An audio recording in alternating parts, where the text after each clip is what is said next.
Mukunda jewels లో అక్షయ తృతీయ సందర్భంగా 1 gram gold కొనుగోలుపై 1 గ్రామ్ సిల్వర్ ఉచితం. ఏప్రిల్ 29 నుంచి మే 24 వరకు మాత్రమే. వాగర్థ విభుసంపృక్తౌ వాగర్థ ప్రతిపత్తయే జగతః పితరౌ వందే పార్వతీ పరమేశ్వరౌ. ఆదిత్యాయ చ సోమాయ మంగళాయ బుధాయ చ గురు శుక్ర శనిభ్యశ్చ రాహవే కేతవే నమః. శృంగేరి జగద్గురు పీఠాధిపతులకి, కంచి పీఠాధిపతులకి నమస్కారములు తెలియజేసుకుంటూ కార్యక్రమాన్ని ప్రారంభిద్దాం. ద్వాదశ రాశుల వారికి మే 1వ తారీఖు నుంచి 15వ తారీఖు వరకు ఎలా ఉండబోతుంది, ఏ రోజుల్లో ఎటువంటి ఇబ్బందులు ఉంటాయి, అలాగే ఏ రోజుల్లో ఖర్చులు ఎక్కువగా ఉంటాయి, ఆదాయం ఎక్కువగా ఉంటుంది, ఎటువంటి నియమాలు పాటించాలి అనేటువంటి విషయాల గురించి క్లుప్తంగా తెలియజేసుకునే ప్రయత్నం చేద్దాం. ఇక విషయంలోకి వెళ్ళినట్లయితే 1వ తారీఖు నుంచి 15వ తారీఖు వరకు మేషంలో రవి, 7వ తారీఖు నుంచి బుధుడు ప్రవేశిస్తాడు, వృషభంలో గురువు, ఇక కర్కాటకంలో కుజుడు, కన్యలో కేతువు, మరియు వ్యయంలో అనగా మీనరాశిలో శుక్రుడు, శని, రాహువు, బుధుడు. బుధుడు 6వ తారీఖు వరకు ఉంటాడు, 7వ తారీఖు నుంచి మేషరాశిలోకి ప్రవేశించేస్తాడు. వెరసి చూసుకున్నట్లయితే ఈ 15వ తారీఖు వరకు ఒక డెడ్ లైన్గా చెప్పవచ్చు. ఎందుకంటే 14వ తారీఖు నుంచి గురువు వృషభం నుంచి మిథునంలోకి ప్రవేశం చేయడం, అలాగే 16వ తారీఖు కొన్ని పంచాంగాల్లో, 18వ తారీఖు కొన్ని పంచాంగాల్లో రాహువు కుంభరాశిలోకి, కేతువు సింహరాశిలోకి ప్రవేశం చేస్తున్నాడు. కాబట్టి భవిష్యత్తులో గుర్తుపెట్టుకోండి, 12 రాశుల్లో సంబంధించినటువంటి వాళ్ళు భవిష్యత్తులో జరగబోయేటువంటి మార్పులకి ఈ మే 1వ తారీఖు నుంచి శ్రీకారం చుట్టబోతున్నాయి గ్రహాలు స్థితిగతుల ప్రభావం వలన. కాబట్టి ఈ మే సంవత్సరం అనగా ఈ సంవత్సరం 2025 సంవత్సరం మే నుంచి చాలా మటుకు అందరి జీవితాల్లో మార్పులు చేర్పులు చోటు చేసుకుంటాయి. ద్వాదశ రాశులలో భాగంగా వృషభ రాశిలో జన్మించినటువంటి వారికి 1వ తారీఖు మే నుంచి 15వ తారీఖు మే వరకు ఏ విధంగా ఉండబోతుందో తెలుసుకుందాం. ముఖ్యంగా గ్రహ సంచారము చాలా మటుకు అనుకూలంగా ఉన్నది. ఈ కారణం చేత వృషభ రాశి వారికి అంది వచ్చినటువంటి అవకాశాలని సద్వినియోగపరచుకోగలుగుతారు. అయితే ప్రధానంగా గౌరవం దక్కట్లేదు, నాకు దక్కాల్సినటువంటి విలువ లేదు అనేటువంటి విషయాలతో మీరు కొంత మీ కుటుంబ సభ్యులతో కావచ్చు, చేస్తున్నటువంటి వృత్తి ఉద్యోగ వ్యాపారాల్లో కావచ్చు, కొన్ని ఆత్మన్యూనత సెల్ఫ్ రెస్పెక్ట్కే ఎక్కువగా సమస్యలు కొని తెచ్చుకునే అవకాశాలు ఈ యొక్క వృషభ రాశిలో జన్మించినటువంటి వారికి ఉండబోతుంది. అయితే ఉద్యోగం చేసేటటువంటి వ్యక్తులు జాగ్రత్తలు పాటించండి. 7వ తారీఖు తర్వాత మీ ఆలోచనలకి వ్యతిరేకంగా పరిస్థితులు ఉండడం, తద్వారా కొన్ని ఇబ్బందికర పరిస్థితులు అనేటువంటివి ఉంటాయి. కావున ఉద్యోగంలో ఉన్నటువంటి వాళ్ళు కావచ్చు, నిరుద్యోగస్తులు కావచ్చు, తమ సామర్థ్యానికి మించి పనిచేయాల్సినటువంటి పరిస్థితి గోచరమవుతుంది. అయితే అన్నిటికంటే ప్రధానంగా పరధ్యానంగా ఉండడము, లేకపోతే అనుకున్న దానికంటే అధిక ఖర్చులు 7వ తారీఖు నుంచి మీ జీవితంలో ఉండబోవడం, ఇవన్నీ జరగబోతున్నాయి. వివాహం కాని అబ్బాయిలకి అమ్మాయిలకి ప్రయత్నాలు చేస్తే ఖచ్చితంగా వివాహ సంబంధాలు కుదరబోతున్నాయి. ఇక ప్రధానంగా ఇక్కడ సంతానం కోసం ఎదురు చూసేటువంటి వ్యక్తులకి సంతాన ప్రాప్తి కూడా కలగబోతుంది. రాజకీయ రంగంలో ఉన్నటువంటి వాళ్ళకి తప్పకుండా ఏదైనా కానీ పదవి లభించబోతుంది. విద్యార్థులు అనుకున్నటువంటి విద్యా సంస్థల్లో మీరు చక్కగా ఉత్తీర్ణత శాతంతో పరీక్షలు పాస్ అవ్వడము, విద్యా సంస్థల్లో ప్రవేశం లభించడము అన్నీ కూడాను దానంతటిదే దైవానుగ్రహం వల్ల, గ్రహస్థితి వల్ల జరగబోతున్నాయి. కాబట్టి అన్ని విషయాల్లో చూసుకున్నట్లయితే వృషభ రాశిలో జన్మించినటువంటి వారికి ఒక్క గౌరవం దక్కట్లేదనే ఒక బాధ తప్ప మిగతా అన్ని రంగాలలో ఉన్నటువంటి వాళ్ళకి మంచి స్థితిగతులు పొందబోతున్నారని చెప్పవచ్చు. ఇక గమనించుకున్నట్లయితే రోజువారీ జీవితంలో ఎలా ఉండబోతుంది అనేటువంటి విషయాల గురించి కూడా మనం తెలియజేసుకుందాం. ముందుగా వీక్షించేటువంటి ప్రేక్షకులకి మన గమనిక, వైశాఖ పౌర్ణమి చాలా మహత్తరమైనటువంటి రోజు. ఈ పౌర్ణమి రోజున సముద్రము లేదా నది స్నానం చేయాలి.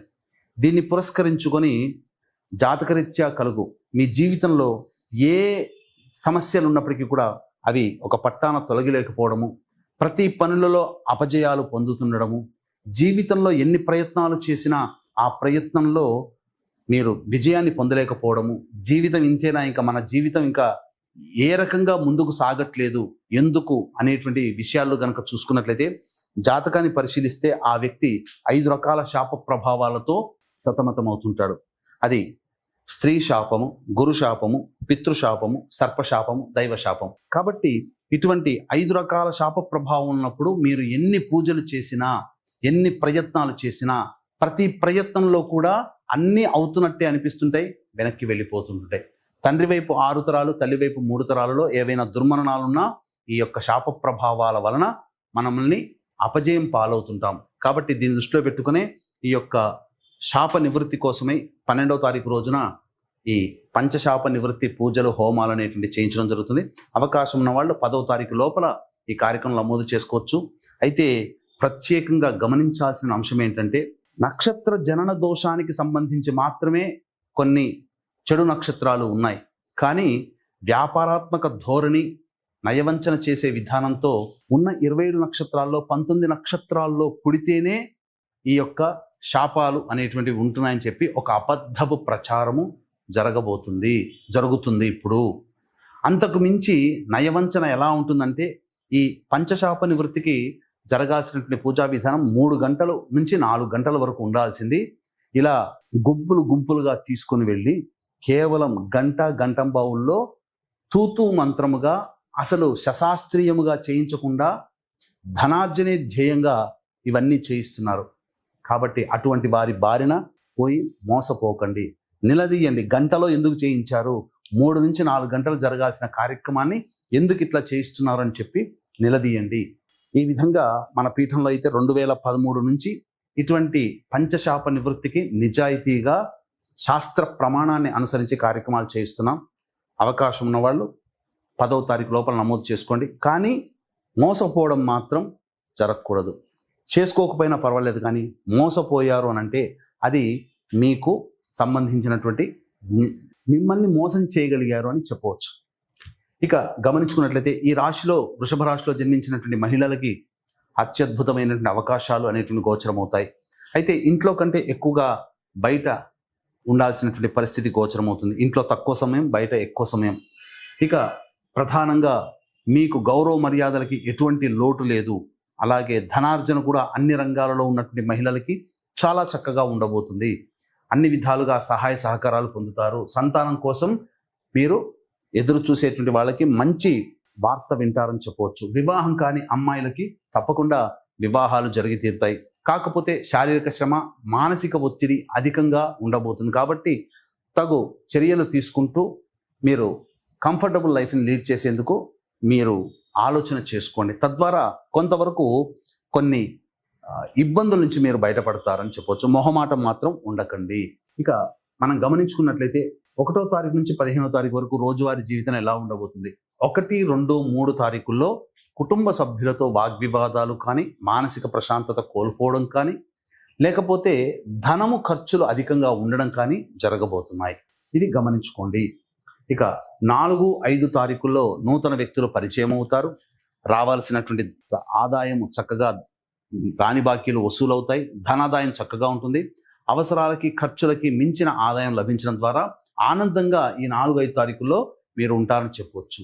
ఇక 6, 7, 8, 9, 10 తేదీల్లో కనుక చూసుకున్నట్లయితే ప్రధానంగా వాహనాన్ని నడిపేటప్పుడు జాగ్రత్తలు పాటించాలి. గృహోపకరణాలకి, అలాగే వాహన మరమ్మతులకి ఖర్చులు అధికంగా ఉంటాయి. మీ ఆరోగ్యం పట్ల కూడాను శ్రద్ధ వహించాలి. ముఖ్యంగా 8, 9, 10 తారీఖులో అయితే మానసిక ప్రశాంతత లోపిస్తుంది. ఇది గుర్తుపెట్టుకోండి. ఆరోగ్యం పట్ల కూడా శ్రద్ధ వహించాలి. ఇక 11, 12, 13, 14, 15 తేదీల్లో మీకు రాని బాకీలు వసూలు అవ్వడము, ఆదాయానికి మించినటువంటి ఖర్చులు ఉన్నప్పటికీ కూడా ఆ ఖర్చుల్ని అధిగమిస్తారు. ఆనందంగా జీవించగలుగుతారు. అలాగే ఇతరుల యొక్క సహాయ సహకారాలు మీకు సంపూర్ణంగా ఉంటాయి. జీవిత భాగస్వామి లేదా వ్యాపార భాగస్వాముల మధ్య ఉన్నటువంటి పొరపచ్చాలు తొలగిపోయి ఆనందకరమైనటువంటి జీవితాన్ని పొందుతారు అని చెప్పవచ్చు. ఇక అన్నిటికంటే ముఖ్యంగా గ్రహాల యొక్క అనుగ్రహం సంపూర్ణంగా ఉంది. అయితే ఉద్యోగస్తులు, ప్రధానంగా ఉద్యోగస్తులు మాత్రం 7వ తారీఖు నుంచి జాగ్రత్తలు పాటిస్తూ ఉద్యోగంలో మీరు నిర్వహించాల్సినటువంటి పరిస్థితి. నిరుద్యోగస్తులు బాగా కష్టపడితే తప్ప ఫలితము రానటువంటి పరిస్థితి అని గమనించుకోగలరు. ఏ తర్వాత చెప్పొచ్చేది ఏమిటంటే, ప్రధానంగా 1, 2, 3, 6, 7 తారీఖుల్లో ఖర్చులు అధికంగా ఉంటాయి. కాబట్టి జాగ్రత్తలు పాటించండి. ఇక 4-5 తారీఖుల్లో మాత్రం ఆత్మవిశ్వాసంతో ముందడుగు వేయండి. మీరు ముందడుగు వేస్తారు. మీ యొక్క పనులలో మీరు విజయం సాధించడానికి అవకాశాలు వస్తాయి. కానీ ఆత్మవిశ్వాసమే సన్నగిల్లుతుంది. నా వల్ల కాదేమో, నేను చేయలేమో అనే భావన కలుగుతుంది. అటువంటి వాటన్నిటిని పక్కకు పెట్టి 4-5 తారీఖుల్లో వచ్చేటువంటి అవకాశాలని సద్వినియోగపరుచుకుంటే మీరు ఆనందకరంగా జీవిస్తారు. భవిష్యత్ అనేటువంటిది చాలా ఆనందదాయకంగా ఈ యొక్క వృషభ రాశిలో ఉన్నటువంటి వారికి ఉండబోతుంది. ఎందుకంటే గ్రహాలు అనేటువంటివి మారుతున్నాయి. ఇక ఈ యొక్క వృషభ రాశిలో జన్మించినటువంటి వారికి ప్రధానంగా సమస్యల నుంచి బయటపడడం కోసం సుబ్రహ్మణ్య భుజంగ స్తోత్రము, కాలభైరవ అష్టక పారాయణం ప్రతిరోజు గనక చేసుకుంటే చాలా మటుకు సమస్యల నుంచి బయటపడతారని చెప్పవచ్చు. సర్వం శ్రీ ఉమామహేశ్వర పరబ్రహ్మార్పణమస్తు.